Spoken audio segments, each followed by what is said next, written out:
Good morning and welcome to our 9th annual Healthcare in Your Future Summit. My name is Ann Hutchison. I'm the Executive Vice President at the Fort Collins Area Chamber, and I have the great pleasure of being your MC for the day. I want to start with a few thank yous and a few announcements.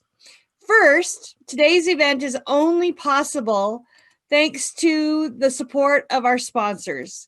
Their logos will run across the screen today and they're posted on our event website, but we especially want to thank our gold sponsors. They include Anthem Blue Cross Blue Shield, Columbine Health Systems, Northern Colorado Health Sector Partnership, Old Town Media, and UC Health. We also want to let you know that we are tweeting today. We invite you to join the conversation on Twitter. You can use hashtag NoCoHealth. All the materials from today will be available on our event website. You can get there at nocohealthcaresummit.com. You'll also see that website is listed here on our screen today. We also encourage you to take advantage of the Q&A box. It's a great place for you to drop questions you might have for our speakers, but we'll also be sharing insights and resources there, so check it out. And then finally, we will invite you to check out our exhibitor booths that are being brought to you by our sponsors. Those will be open at this same portal from 10 a.m. to noon. It's a great opportunity for you to connect with people, to win some valuable prizes, and to learn a lot about healthcare. We want to make the most of our time today, so we're going to get right to it. We are so pleased to have with us Sally Pipes, President, CEO, and Thomas W. Smith Fellow in Healthcare Policy at the Pacific Research Institute. Prior to becoming president of PRI in 1991, Ms. Pipes was Assistant Director of the Fraser Institute based in Vancouver, Canada. Ms. Pipes addresses national and international audiences on healthcare. As noted, she's the Thomas W. Smith Fellow and has been interviewed on ABC's 2020, CNN, Fox News, NBC Nightly News with Brian Williams, Fox Business Network, The O'Reilly Factor, Fox News, Your World with Neil Cavato, The Today Show, and so many more. We are so pleased and so honored to have with us Sally Pipes. Thank you. Well, I'm delighted to be here. Can people hear? Is sound working? Okay, good. Well, I'd like to thank the Fort Collins Chamber and you in particular, Anne, for inviting me to speak today. As you know, it's rather early in California for having to give a speech. You have to get your mind, your brain working. But the sun is not even up yet in California, even though it does, when the sun comes up, it will be a beautiful sunny day in California. I normally, we were going to have this event earlier and it was going to be an in-person event, but of course, because of COVID, we had to change things, and now everybody is doing everything via Zoom. So I've entitled my remarks, "The False Promise of Medicare for All," because it is so important, with the election being just less than a week away, that Americans understand what it would mean for their health care if it became law under a Biden-Harris or a Harris-Biden administration, depending on how you listen to the two of them. Healthcare reform is once again the #1 domestic policy issue in this election battle.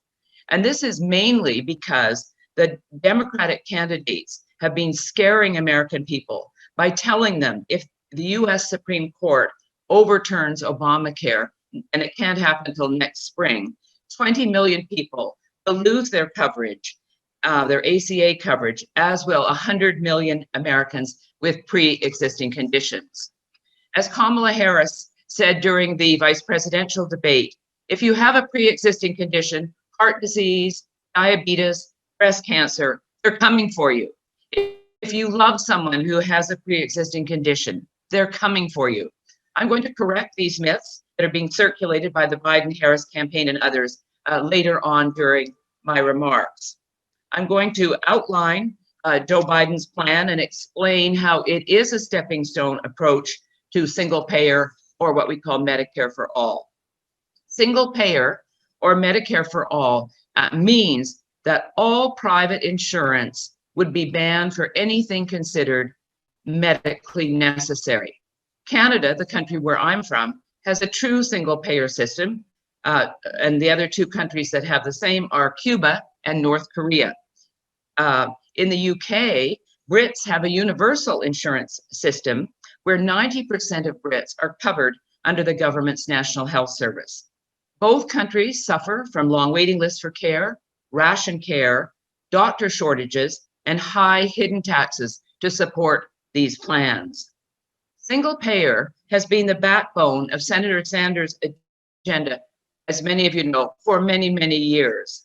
He has been promoting this idea much more aggressively, though, since 2016, when he was running against Hillary for the Democratic nomination for president and in his bid for the 2020 nomination. It is also the plan favored by Kamala Harris. She is a major supporter of Medicare for All, but for political reasons, she flip-flopped and backtracked on the idea during her presidential bid. She did, of course, back both of Senator Sanders' single-payer bills in 2017 and 2019. And of course, President Trump ran in 2016 on an agenda to repeal and replace Obamacare, but he was unfortunately not able to accomplish that goal. However, he has signed into law some excellent executive orders, including short-term limited duration plans, health reimbursement accounts, association health plans, expanding health savings accounts, telehealth, and hospital price transparencies. In conclusion, I'm going to outline my market-based healthcare plan based on competition and choice that I believe is the very best way to achieve affordable, accessible, quality care for all. With the passing of Justice Ruth Bader Ginsburg and President Trump's nomination of Amy Coney Barrett, who was confirmed this week on October 26 as a Supreme Court justice, Obamacare has emerged as a flashpoint in the upcoming presidential election. According to the latest Morning Consult poll, a record high of 62% of voters say they support the Affordable Care Act, or Obamacare. One of the key factors behind the high approval rating are the inaccuracies being circulated by Democrats regarding the number of people with pre-existing conditions. In a recent poll, 79% of people support these protections. There are really only about 20 million people in the individual market, and according to the Congressional Budget Office, only 3.5% are uninsured because their health was too poor to be offered an insurance plan. Obamacare's 2011 federally funded high-risk pool, called the Pre-Existing Condition Insurance Plan, has provided some evidence that the problem with pre-existing conditions was not nearly as large as the Obamacare advocates are saying today. So that is an important thing to remember. And there are 165 million Americans who are in the employer-sponsored insurance market. And there are rules on pre-existing conditions, and those protections date back to 1996 under a HIPAA law concerned with privacy. They cannot be denied coverage. Obamacare's rigorous regulations and mandates, like the 10 essential health benefit plan that mandates that every insurance company has to cover, have resulted in narrow networks of doctors and hospitals and high out-of-pocket costs in the individual market for those people who need affordable care. Over 90% of the National Cancer Institute centers are out of network for some or all of the health exchange carriers in their state, and it's probably because they need to control costs. The Republican Party's 2017 failed repeal plan said it would be better to defray those costs of these patients with pre-existing conditions directly through state-run high-risk pools, which would have meant that premiums would also be lower for those people who are in the individual market or the employer market who are buying coverage but who are healthy. Prior to the passage of the ACA, people could enroll in any plan at any time during the year. If they're denied coverage because of their health status, those people in 35 states that had the high-risk pools could enroll in them. So that's a very important point. And of course, we would like to see one of the things that if we got rid of Obamacare would be for the feds to put enough money into each of the state high-risk pools so that people could purchase coverage that suits their needs. As you know, the first oral argument in the U.S. Supreme Court case, Obamacare, which is California versus Texas, will take place on November 10th, a week after the presidential election. 18 Democratic state attorneys general, led of course by California's Xavier Becerra, believe the law should be upheld as written. The Supreme Court justices will be considering whether Obamacare is still constitutional following the elimination of the individual mandate under the Federal Tax Act in December 2017. And of course, the mandate ended on January 1st, 2019. A lower court decision in the Texas court ruled that without the mandate, the rest of the law could not stand. It is expected that the decision will be handed down probably late June or early July of next year. And in my mind, it is unclear whether the justices will rule, according to many legal scholars on our side, how the justices will rule.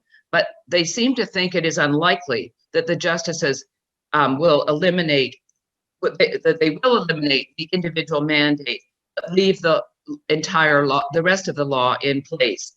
As you know, the Obamacare survived two SCOTUS challenges, one in 2012, where Chief Justice John Roberts cast the deciding vote in favor of keeping the law together, and the second one was in 2015. So much is going on there, much to be determined, but this is going to be a long process.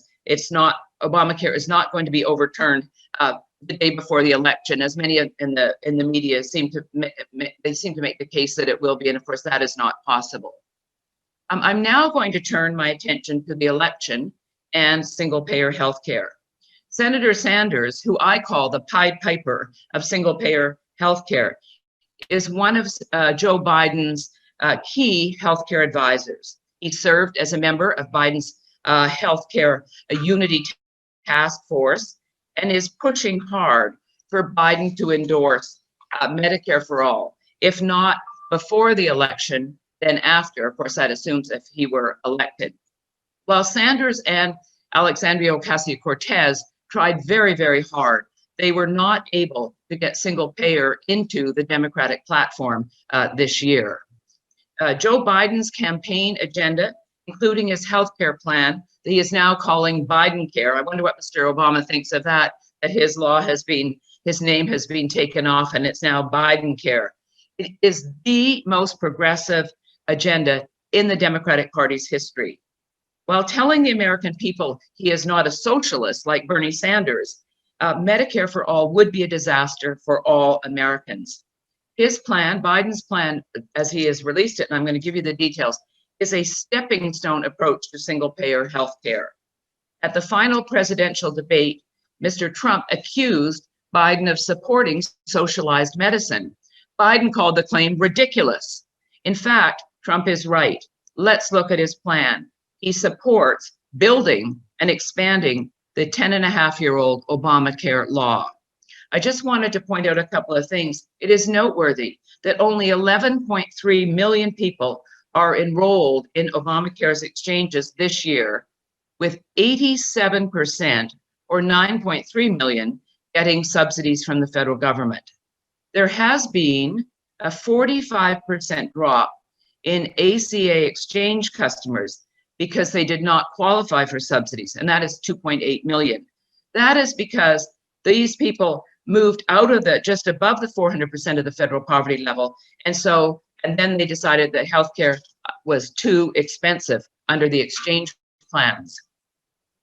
The average benchmark silver exchange plan this year is $462 a month, 70% more than it was in 2014 when the exchanges came into being, and deductibles have increased $2,000 to $4,500 on the silver plan. Many people cannot afford these monthly costs nor can they afford reaching that high a deductible before their exchange insurance kicks in. Mr. Biden, so let's talk about his plan. He wants to add a public option to Obamacare, a government insurance plan that would compete in the market with private insurers. And you people in Colorado know a lot about the public option because of your governor, Mr. Polis, who is a big supporter of the public option, but I understand it is still on hold, probably because of the cost. But it is estimated that the public option for America would increase our federal deficit by $800 billion over 10 years. Ultimately, under Biden's plan, private insurers would be crowded out of the market because the government plans would be priced cheaper than what private insurers could offer coverage for. And of course, the US Treasury will always be there to cover any financial losses. Mr. Biden would also offer billions of dollars in federal subsidies, additional federal subsidies. No one, not even those shopping for exchange coverage, who earns more than 400% of the federal poverty level, $50,000 for an individual, $104,000 for a family of four, would have to pay more than 8.5% of their income for insurance coverage. He would allow those who can get coverage through their employer to reject that offer and opt for taxpayer-funded insurance on the exchanges. Low-income people in states that did not expand their Medicaid programs under the ACA would be automatically enrolled in the public option, and they would not have to pay premiums or deductibles. Another part of his plan is cutting the Medicare eligibility age from 65 down to 60, a move that could add 23 million people to the Medicare rolls at a cost of $200 billion over 10 years. And the Medicare trustees recently announced that Medicare Part A, the hospital part, would be bankrupt within 4 years. And Mr. Biden also said recently he's going to bring back the individual mandate, which of course was outlawed in that Federal Tax Act in December of 2017. Under a President Biden, we would end up with a single payer plan, but on a slower timeline than Mr. Sanders would like. Biden Care is Obamacare on steroids. And as I mentioned, healthcare is the major domestic policy issue on voters' minds for next week. And the COVID-19 pandemic has made single payer an even higher priority, particularly among progressives. Senator Sanders and AOC keep pushing single payer as the best solution for dealing with the COVID-19 pandemic. As Sanders said, when I talk about healthcare being a human right, the coronavirus crisis makes that abundantly clear as to why it should be. And of course, AOC said it's absolutely an argument for single payer healthcare. Well, I'm going to make the case that the exact opposite is true. Support for single payer, mind you, manages to poll very well. The Morning Consult political poll shows that single payer support is at its highest level ever. In the latest Hill-Harris poll, 69% of registered voters support single payer. The issue is that many people do not realize that a single payer plan would mean that they would lose their private coverage. The polls show that if that were the case, support falls to 37% from that high of 69%. And 165 million Americans would lose their employer-sponsored coverage if single payer became the law. And it's noteworthy that 71% of those people polled in the employer-based market rated their insurance as good or as excellent. And if these people were asked to pay more in taxes, favorability fell down to 26%. So these are important things to remember. The problem is most people don't understand what single payer would mean for them. It might be all right for other people, but they don't want higher taxes. They don't want to lose their ESI. So and they don't want to pay, and they don't, as I say, they don't want to pay more money for this in taxes. It's also noteworthy that single payer is gaining support among doctors.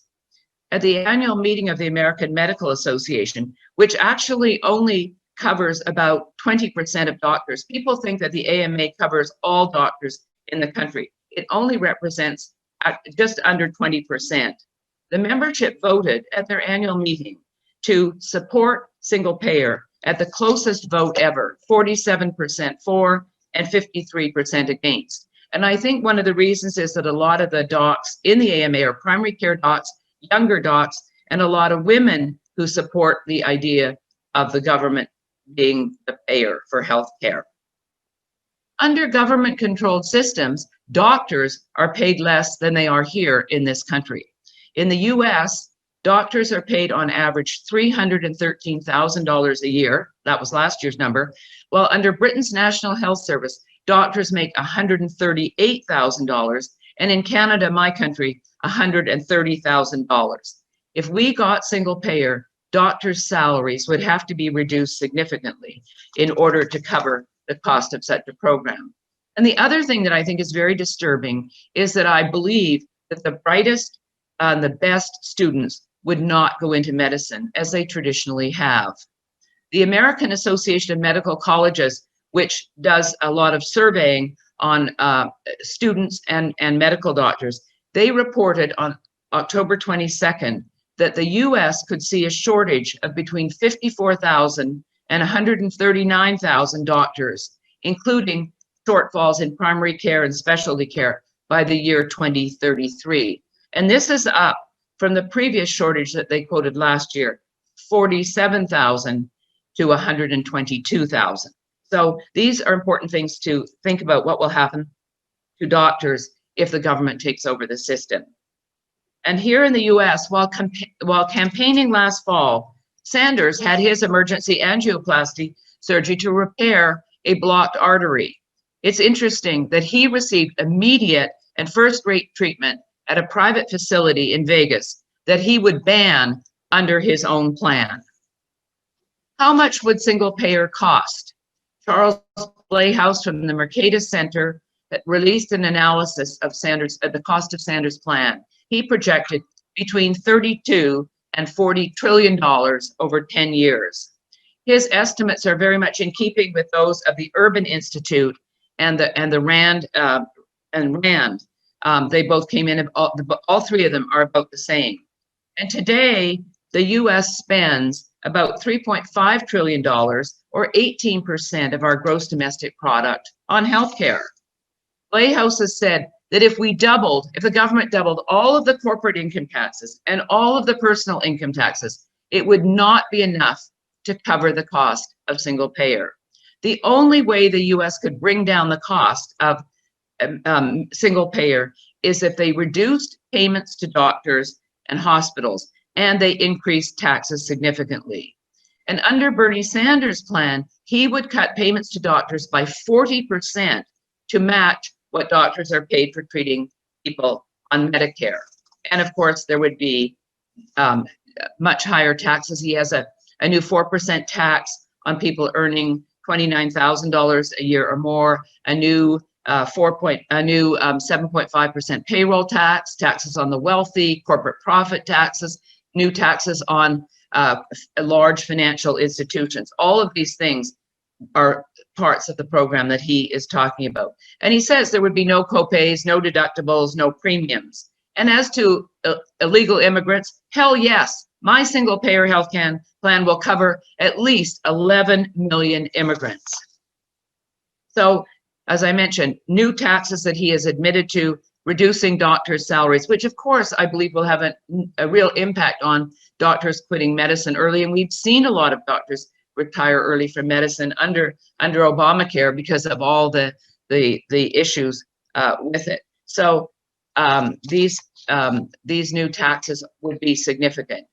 He does not account for the fact that government would have to set a global budget on how much it is going to spend on healthcare, because under a single payer plan, the demand for healthcare will soar when people think that it is free and the supply will have to be limited. And the results will be long waits and ration care.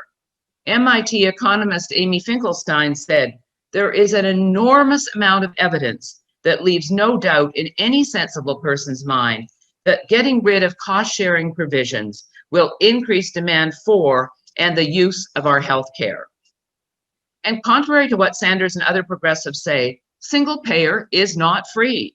The Fraser Institute, where I started my career, said the average Canadian family this year will pay $14,474 per year in hidden taxes for this care where there are long waits and care is rationed. So Sanders on Fox said the average American family pays about $11,000, you know, in out-of-pocket costs. Well, it's much more in Canada for the system that is not working for the Canadian people.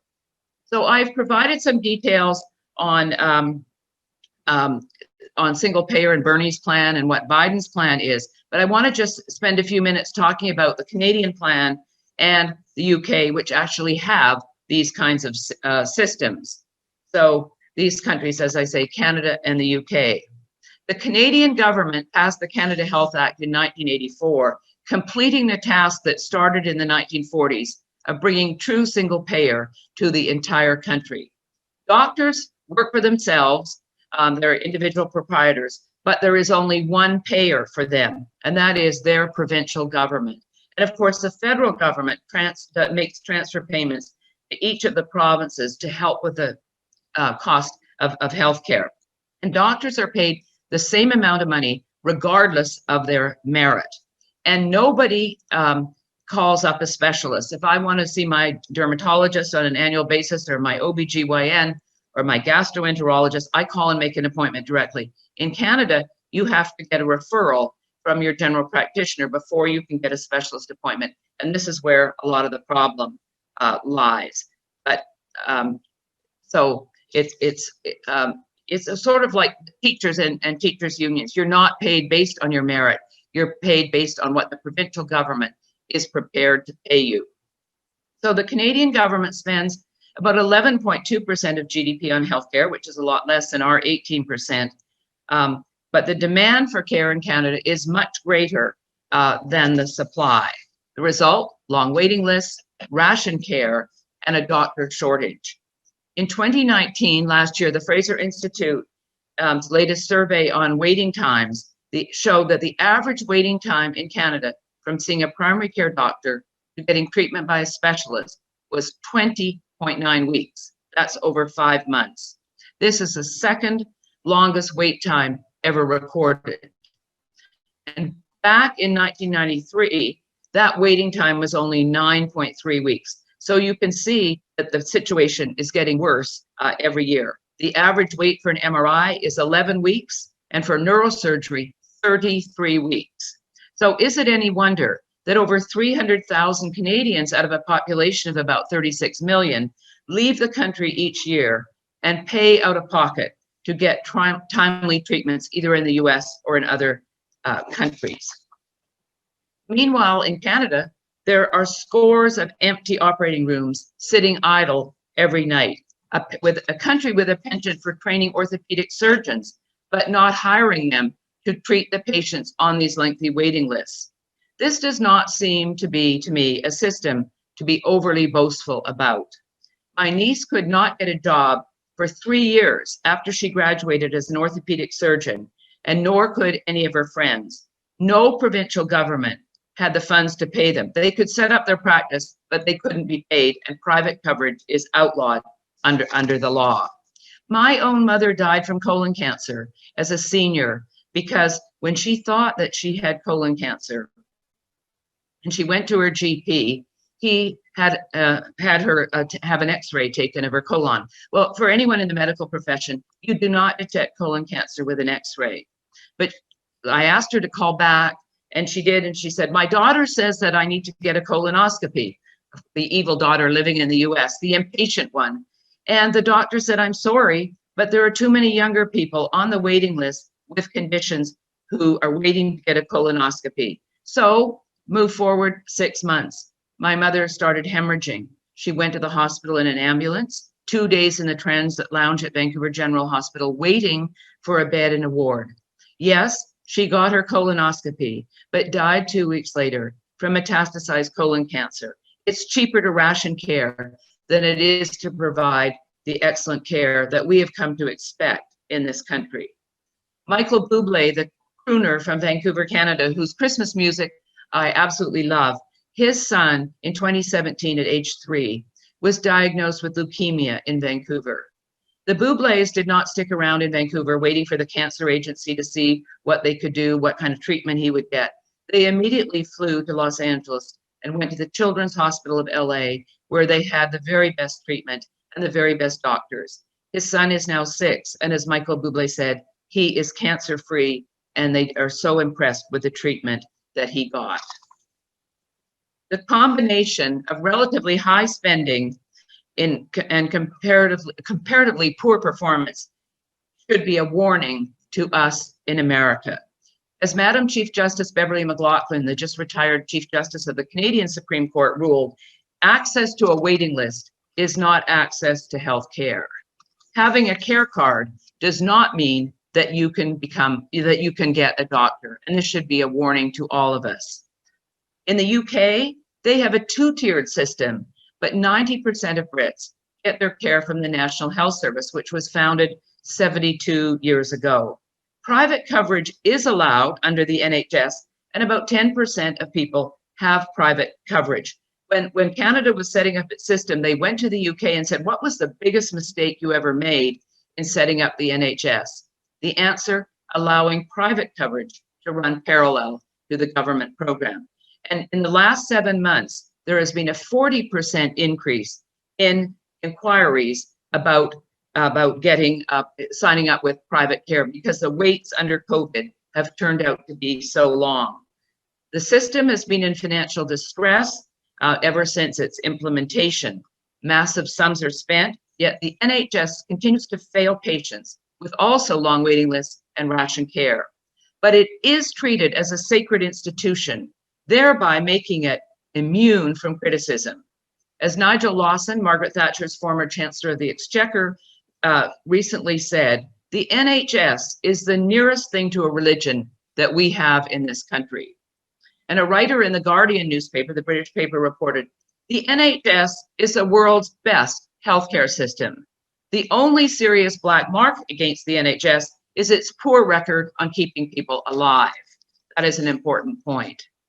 The NHS is under stress, with providers showing 100,000 vacancies, doctors, nurses, and healthcare workers. They tried to bribe doctors to come back to the UK, those that had left the country, with financial incentives, but it did not work. These doctors did not want to come back and work in the National Health Service. The results of a survey by the World Health Organization that were reported in the medical journal Lancet Oncology showed that Britain is at the bottom of international league tables for 5-year cancer survival rates, and is lagging behind, 20 years behind some countries for certain types of cancer. A front page story in the Sunday Times reported that 11.3 million patients waited more than 3 weeks to see a GP, and of those, 5.6 waited more than a month. As the head of the Royal College of GPs said, these waiting times are totally unacceptable. Patients deserve better. Last December, GPs in the UK were seeing up to 70 patients a day. And one of my best friends retired from medicine in Vancouver at age 40, because under the government system, he was having to see 60 to 65 patients a day. And he was so distressed that he couldn't get timely referrals to specialists. The Royal College of Physicians and Surgeons said in March that the NHS needs to take urgent action to clear the backlog of patients needing surgery. The head hospital inspector, Professor Ted Baker, warned of the normalization of wholly unsatisfactory treatment that endangers patients and the inability to guard against unacceptable and unsafe practices of piling patients into corridors. And it is the same in Canada. People go into the emergency room, they go into the hospital, and they're on a gurney in a corridor waiting for getting a bed in a ward. Baker described the NHS as a relic in urgent need of transformation that was overwhelmed and only going to get worse.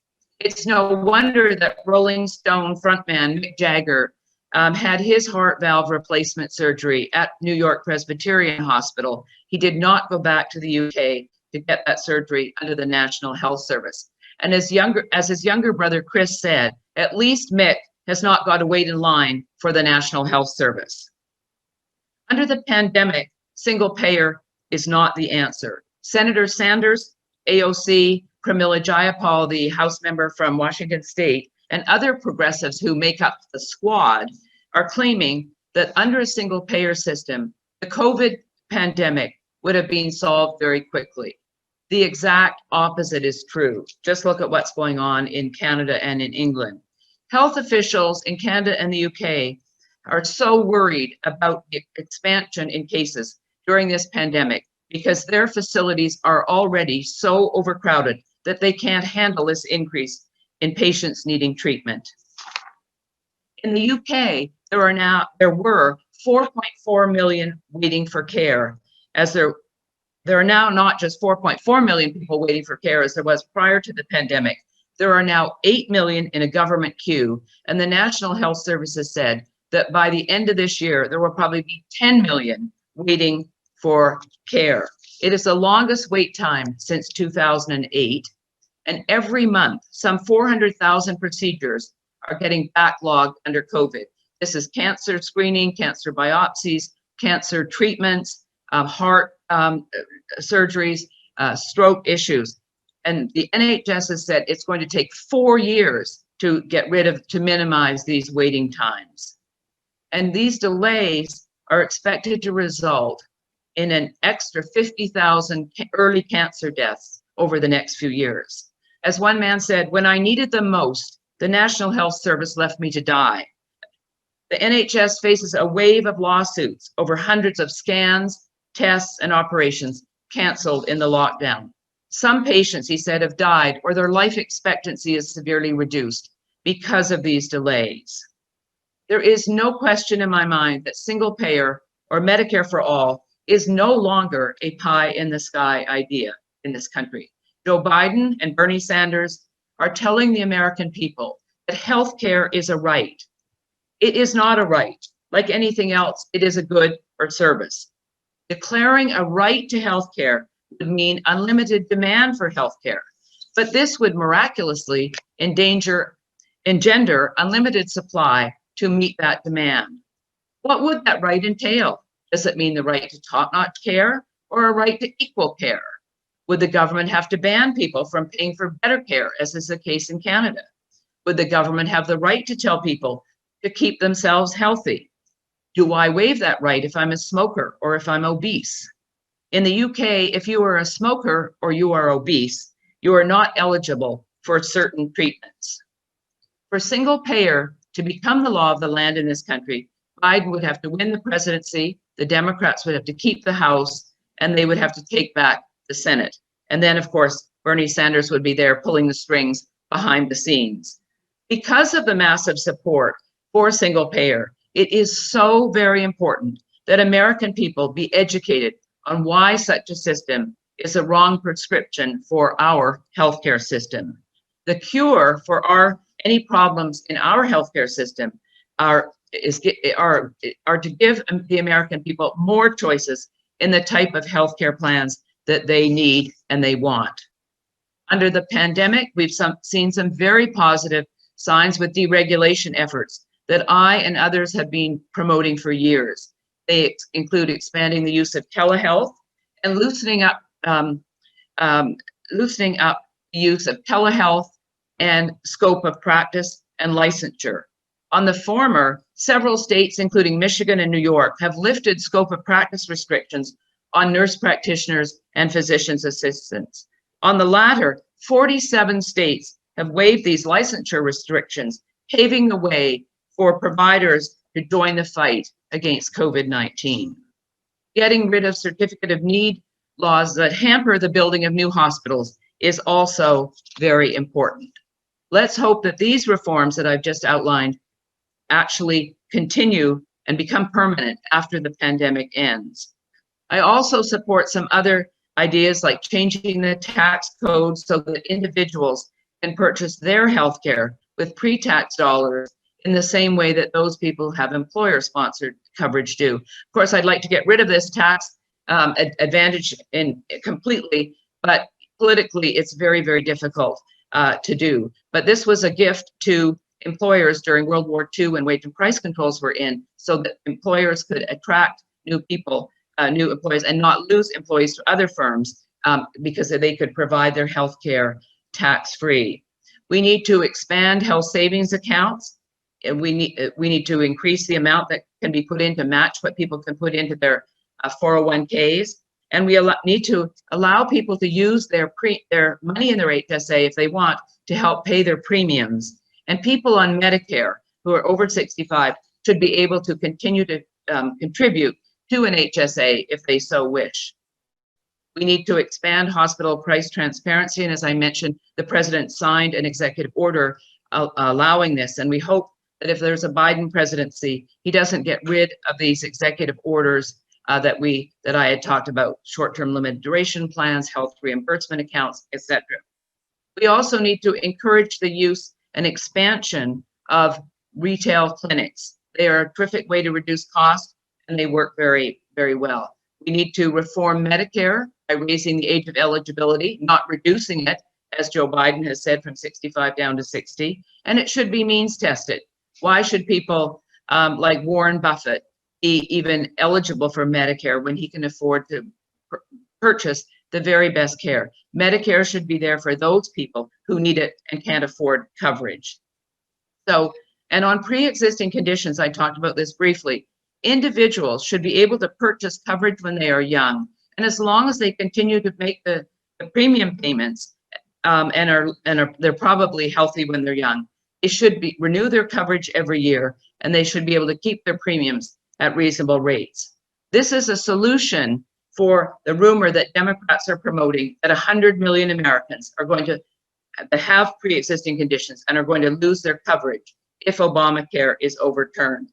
And that is complete fantasy. According to a Obamacare White House report, just 2.7% of non-elderly people living with pre-existing conditions gain coverage through the ACA. That's only about 3.6 million, and a total of 6 million people with pre-existing conditions are in the individual market. If the ACA is overturned in the Supreme Court decision, the feds through Congress could also restore adequate funding to each of the states so that they could reinstate these high-risk pools so that those with pre-existing conditions could get reasonable coverage and it would be affordable. And this would also, as I mentioned earlier, reduce the cost of coverage for healthy people because they wouldn't be subsidizing those with pre-existing conditions. And another option is to set up reinsurance programs to cover the expenses for these groups.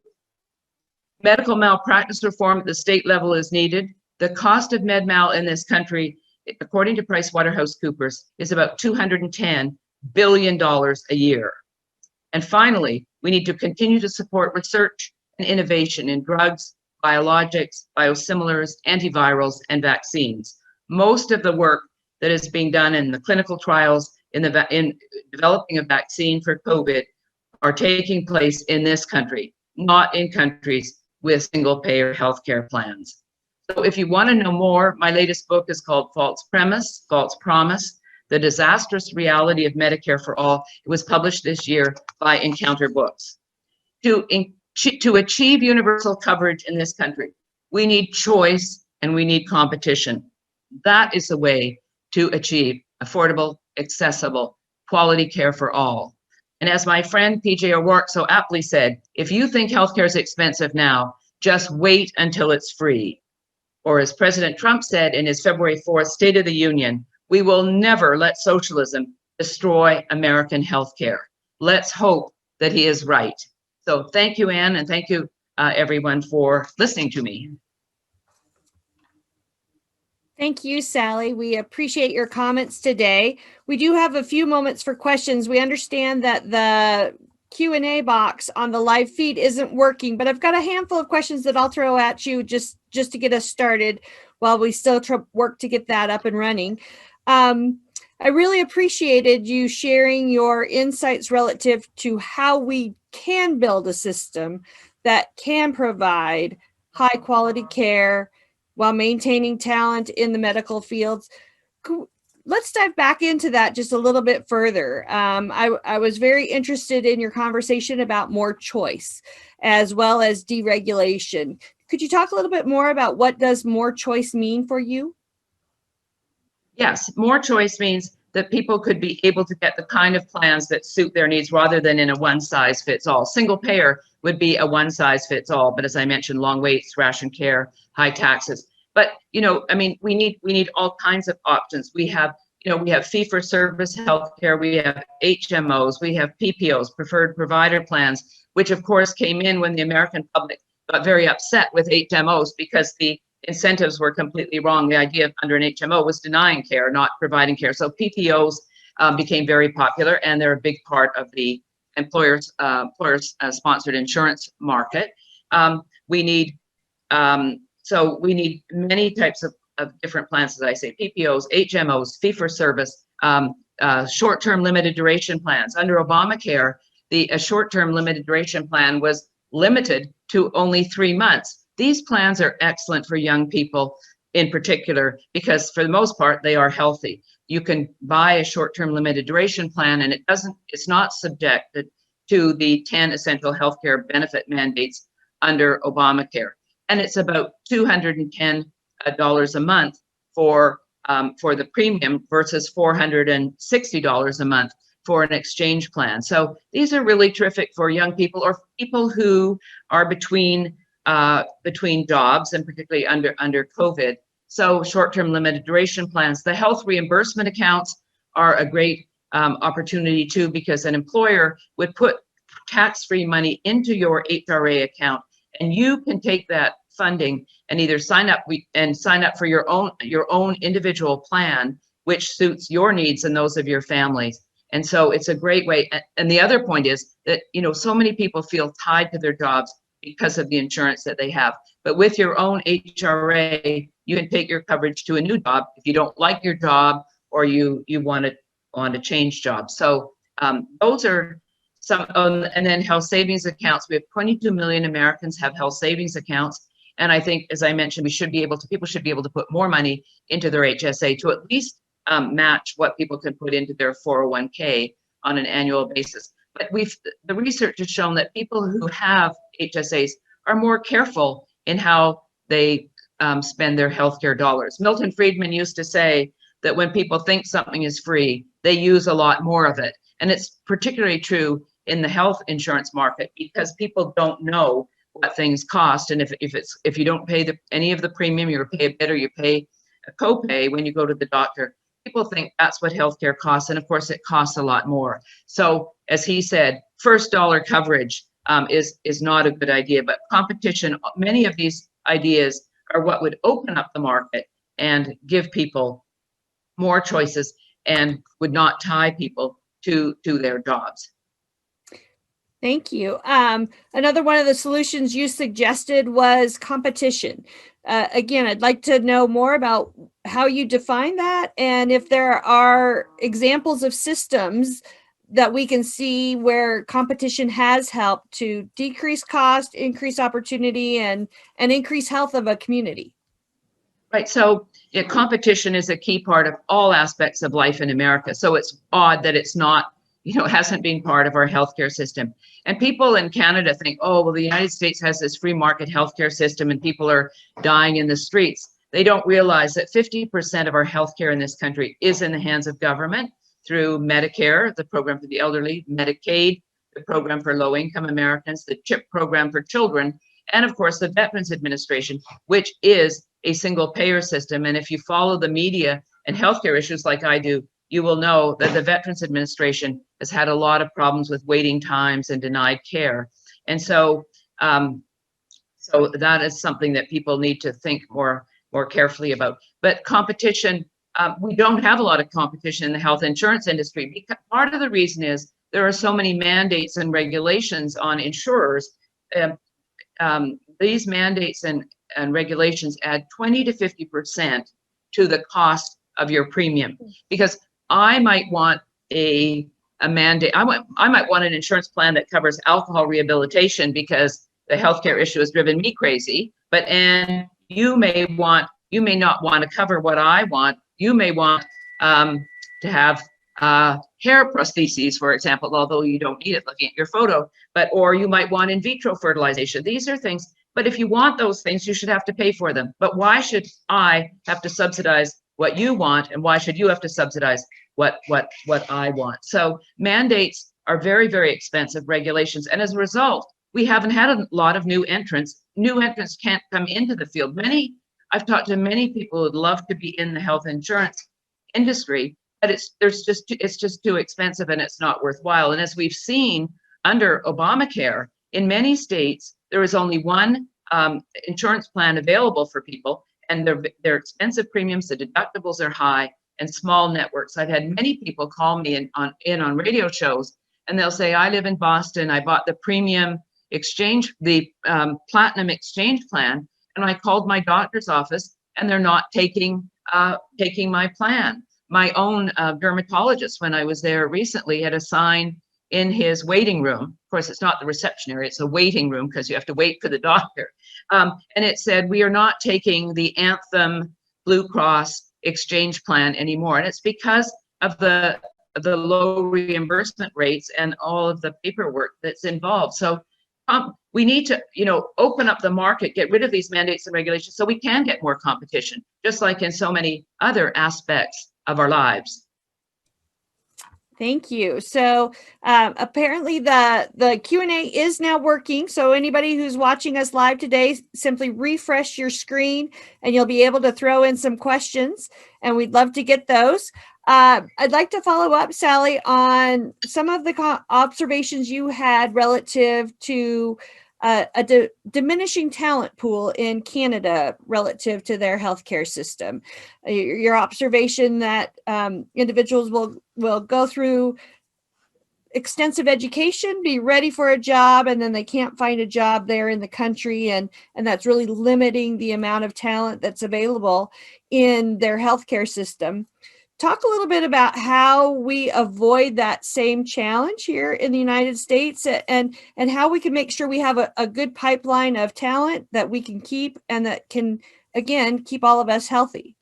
And as we age, you use more health coverage, health care as we get older, and we want that to be available and not rationed for us. Yes, in Canada, so as I mentioned, doctors are individual proprietors, shall we say, and they set up their own practice, and they pay out of pocket to get the equipment if you're an ophthalmologist or whatever. But the problem is that if your provincial government says that we have no more money to expand the number of doctors, then you can't get a job. And that's why my niece waited 3 years to finally get a job in a small town east of Toronto, which was not, she's highly trained. She wanted to work in a major urban center, but there was no opportunity for that. So this is something we want to avoid. And I think, as I mentioned, the American Association of Medical Colleges is predicting even higher, larger shortages of primary care docs and specialists. And a lot of that has to do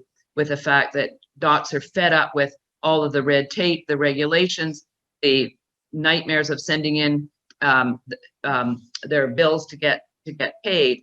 But there's no question that Obamacare has resulted in a number of doctors retiring early. And as I say, if Bernie Sanders is able to push, if Biden becomes the president and his stepping stone approach with pushes from Senator Sanders, we will see a lot of young people, the best and brightest kids, not going into medicine because their salaries will be reduced as Bernie said, by 40%. So it's not an incentive to go into medicine, even if your goal in life is to sort of follow the Hippocratic Oath and you want to keep people alive. But if you can't get paid what you're worth in the marketplace, it's going to be a deterrent. I don't know. Kaiser Health is a big provider in California. They were the sort of founders of the HMO, Kaiser has just opened its first medical school in Pasadena, which is a suburb of Los Angeles. It's interesting, their goal was to bring in a more diversified selection of students. So my worry is that if you're accepting people into medical school based on their race or their ethnicity, I want the very best and brightest to be able to go into medicine, not to select people based on their race or ethnicity. You want students with high MCAT scores, regardless of their background. And then the result will be that at Kaiser, you'll probably, although they haven't said this, have to put in a few years of service because your medical care, your medical training will be free at the Kaiser Medical School. So we really need to. I mean, America is where all the research and development, innovation, whether it's in pharmaceuticals, biologics, all of these things, it takes place in this country. We don't have price controls at the moment on our drugs, and yet there are efforts out there in executive orders to allow importation of drugs from Canada, to tie the prices on Medicare Part A, Part B and D to those in most favored nations, which will destroy the research and development innovation, because it costs $2.6 billion from a start of an idea to getting it through all the drugs or treatment through the trials, and only 12% of these products actually make it to market. And that's because we don't have price controls. And as you will note, most of the drug companies, whether they're based in Switzerland, in France, in the UK, they do all their R&D in the US, and that's for the reason that most drugs fail, and they're working to get a drug that works and is helpful to all of us and allow us to live longer and healthier lives. So there's no doubt, based on your observations and what we experience locally, that changing healthcare is incredibly challenging. Sally, can you talk a little bit about what individual citizens, what healthcare organizations, what doctors can do in order to make change to our system? What do you observe to be the best path to be a change agent?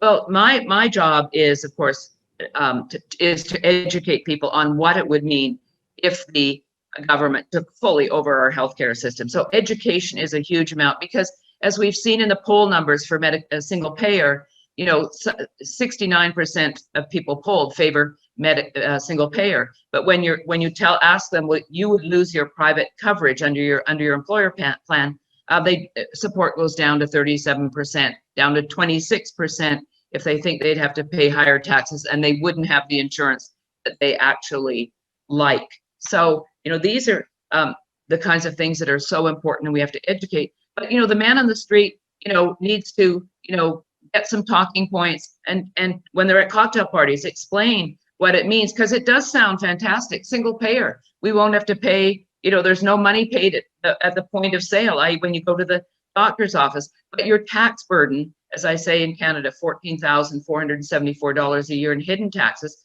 for a system where the government would have to limit what it's going to spend on healthcare, because as Amy Finkelstein and others have said, demand will be much greater than government is willing to supply. So writing, if you're able, writing op-eds. I do a weekly column for Fox News. I do a bi-weekly column for Forbes and Washington Examiner. I write for papers like the Detroit News and USA Today and the Wall Street Journal. We've got to get the message out to people on both sides of the aisle, because I think the Democrats have really spent a lot of money and time telling lies to the American people about what single payer is, what the issue about pre-existing conditions. So talk radio is also another, if people feel comfortable. I mean, one of the problems is healthcare is very complicated.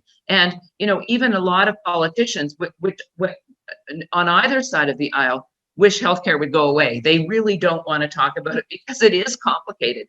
And so we need to have a plan to educate people, and more people need to do this through using the mainstream media, through Twitter, through all of these things, particularly because young people today, they don't read books, they don't read the newspaper. They want to get an answer to something, in 150 bits. Great, thank you. We've got a handful of questions that are now coming in from online. The first one is, are you familiar with direct primary care, that concept, and do you have any opinions on that? Yes, I do. And the people that are behind direct primary care are terrific doctors.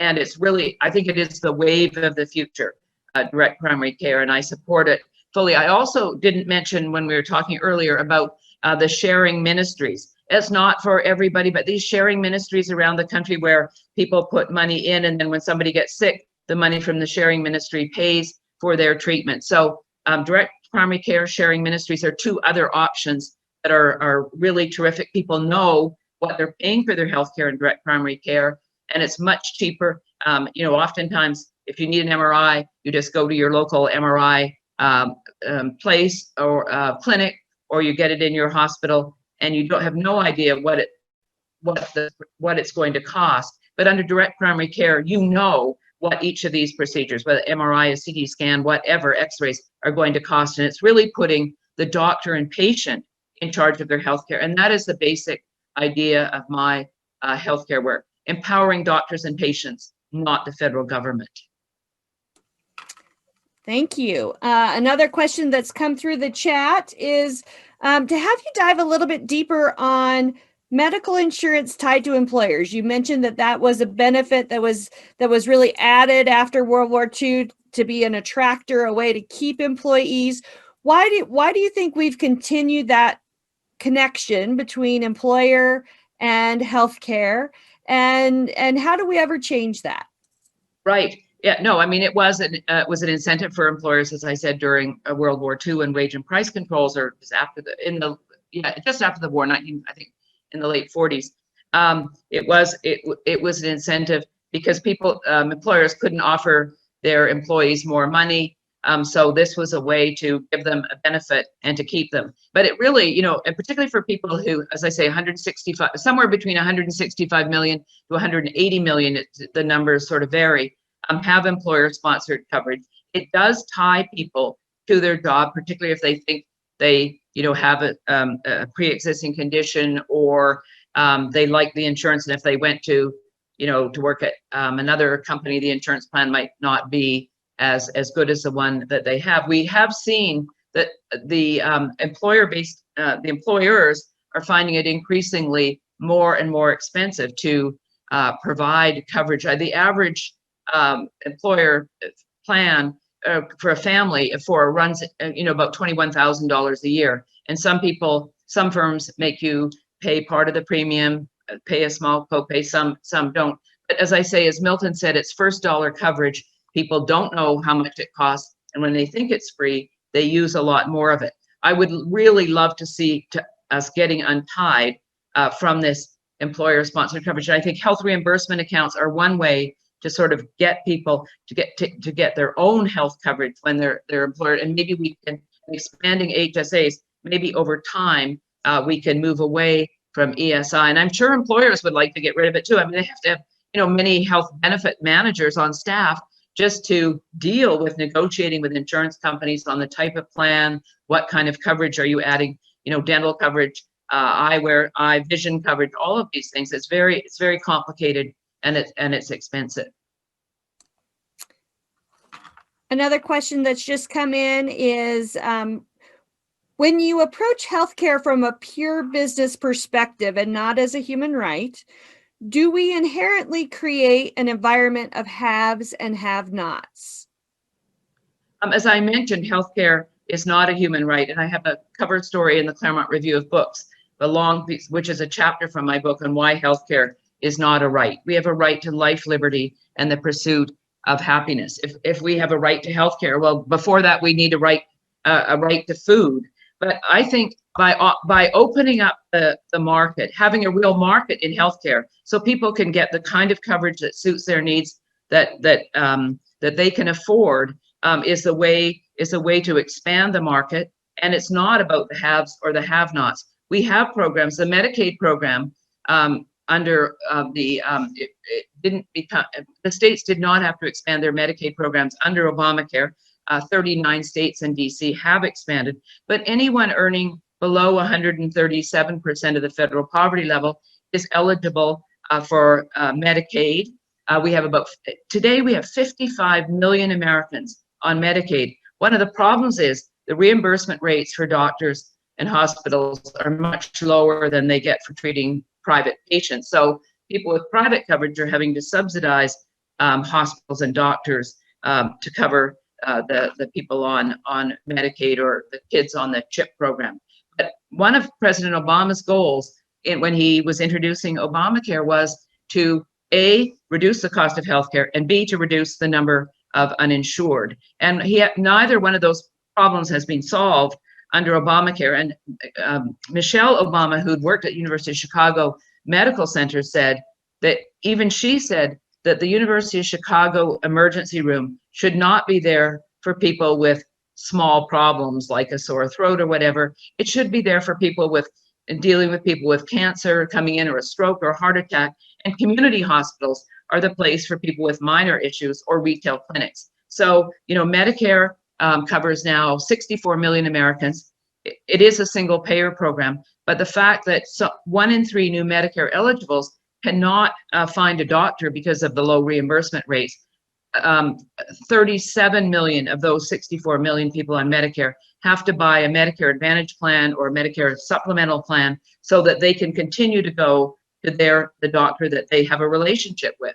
So it's not about haves and have-nots. Give people the choices when you're young. If you buy coverage when it's affordable, you keep up the premiums, you pay through your life, you will then have the kind of coverage you need when you're older, and you will have more healthcare problems. Thank you, Sally.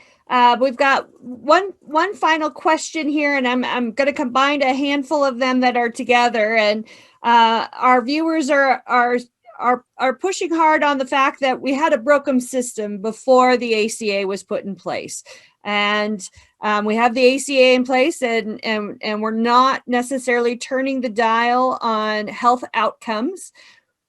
We've talked a little bit about solutions you're proposing, but can you talk us through that space of system was broken, we put in a fix, it's still not the right fix, and we're still not as healthy as we really could be? So, some closing comments there?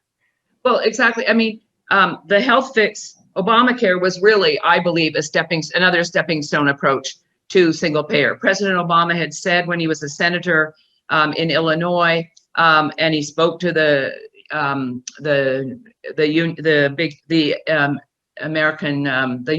National Union program, that he supported single payer and that he saw Obamacare as a stepping stone approach, because eventually the government would need to take over the system because it wasn't solving the two issues that he talked about: universal coverage and the cost, bringing down the cost of healthcare. On the issue, really what you're talking about is life expectancy. And when you see stats, from the Commonwealth Fund or the World Health Organization, they always say, well, if our system is so great, why is our life expectancy so low? Well, there are many factors that contribute to life expectancy, and some of them have nothing to do with healthcare. I mean, if you look in the US, our murder rate as of 2016 is roughly quadruple that of Britain and triple that of Canada. So that reduces life expectancy. It doesn't have anything to do with people's health coverage. If you take car accidents, in 2013, the World Health Organization estimated that there were more than 34,000 traffic deaths in the US. On a per capita basis, there are nearly 4 times as many traffic deaths here in the US as there are in Great Britain, and nearly twice as many as there are in Canada. And also on the opioid issue, on a per capita basis, there are many more deaths in this country than there are in the UK and Britain. So you have to look at some of these things that contribute, that they say are about our lower life expectancy, which is about a year shorter. Many of these things in this country are related to murder, car accidents, and opioid crisis, and have nothing, and obesity is another one, have nothing to do with whether or not you have health insurance. So it's really sad about these things, but the issue is it's not about your access to healthcare or longevity. I mean, if you look at the cancer survival rates 5 years out, I mentioned in the UK that they're at the bottom in the top 5 cancers for 5-year survival rates. in the United States, we are at the top of the list in 5-year cancer survival rates for prostate, breast, colon cancer. And I just saw the other day that they're urging colonoscopies, bringing the age down for your first colonoscopy to age 45. If you live in a country like Canada where the government's in control, it's very, very difficult to get a colonoscopy unless you have some symptoms that are severe and you're not a senior where care is rationed. So I think those are important factors that people need to understand. Our life expectancy is slightly lower because of these other things not related to your healthcare coverage. Well, thank you very much, Sally. We certainly appreciate your observations and your opinions today. Absolutely a challenging issue with no easy answers, no silver bullet out there. And we appreciate you bringing some context to the conversation today. Thank you.